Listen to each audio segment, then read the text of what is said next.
문콕은 보통 도어에 많이 생기죠. 어쨌든 연분이 너무 세게 열어갖고 생기는 거라 어쨌든 연분한테 책임이 있는 거예요, 문 연 사람한테.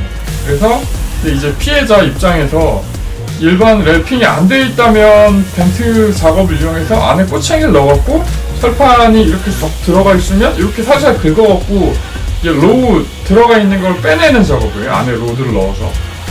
근데 지금 이 차 같은 경우도 중간 부위에 문콕이 생겨갖고 이 각 부위가 쏙 들어갔습니다. 이렇게 쏙 들어갔죠, 여기가.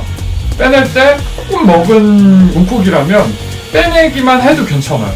근데 이건 각 부위에 데미지가 생겼고, 각 부위를 좀 퀄리티 있게 잘 맞추려면 로우 들어간 부분을 긁어내서 약간 튀어나온 부분을 이렇게 콕콕콕 쳐서 면을 이렇게 각을 맞춰야 돼요. 그럴 때 랩핑지가 콕콕콕 찍히게 되죠.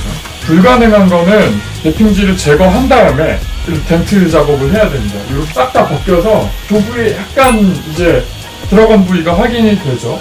정리를 하면 약하게 먹은 거는 덴트만으로 살릴 수 있는 경우도 있고, 조금 많이 먹거나 저렇게 각 부위가 먹은 경우에는 랩핑지를 제거하고 덴트 작업을 해서 찌그러진 부위를 펴낸 다음에 다시 랩핑을 시공해야 돼요. 가해자분이 실수를 인정하고 보상을 해주신다고 하면 현금 처리 방법이 있겠죠.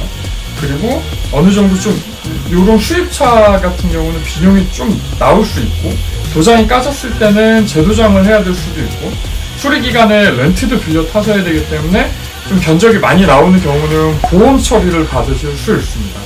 그래서 현금 처리든 보험 처리든 얼마나 나오는지 잘 모르는 경우에는 일단 뭐 저희 제로맥스 같은 업체에 얼마 나오는지 구두로 물어보시고 확인을 하신 다음에 가해자분한테 어떻게 해주시면 되겠다라고 말씀을 해주시면 되는데, 보통 통상적으로 보험 처리를 많이 하는 편이고요. 뭐 적게는 하루만에 될 수도 있고, 뭐 길게는 도장해야 되는 경우는 2, 3일, 3, 4일까지도 될 수 있기 때문에 그간에 이제 수리하는 기간 동안 렌트도 빌려 타실 수 있거든요.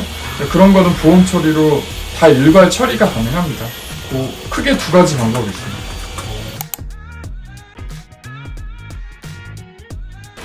필름을 재시공하면 다른 데는 좀 타다 보니까 뭐 좀 상처도 있을 것이고 스크래치도 날 것이고 자외선에 노출돼 갖고 필름 색깔이 좀 바뀌었을 수도 있고, 근데 얼마 안 된 경우는 새로 시공을 하면 서로 색깔이 크게 차이가 나질 않아요. 근데 예를 들어 1, 2년 지났다, 특히 하얀색이나 밝은색 계열 필름들은 색깔이 좀 달라집니다.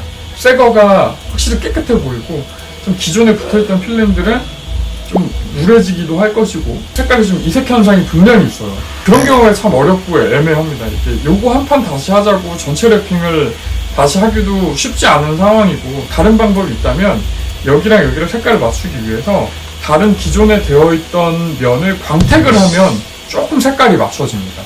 이렇게도 보험사에서 어느 정도 처리해주는 경우가 있기 때문에 색깔 차이 나는 부분에 대해서 염두에 두실 필요가 있어요. 자, 그럼 이번에 시공했던 GLS 600 마이바흐 차량의 문콕, 이거는 아쉽게도 가해자분을 잡지 못해갖고 개인 비용으로 처리를 하게 되셨고요.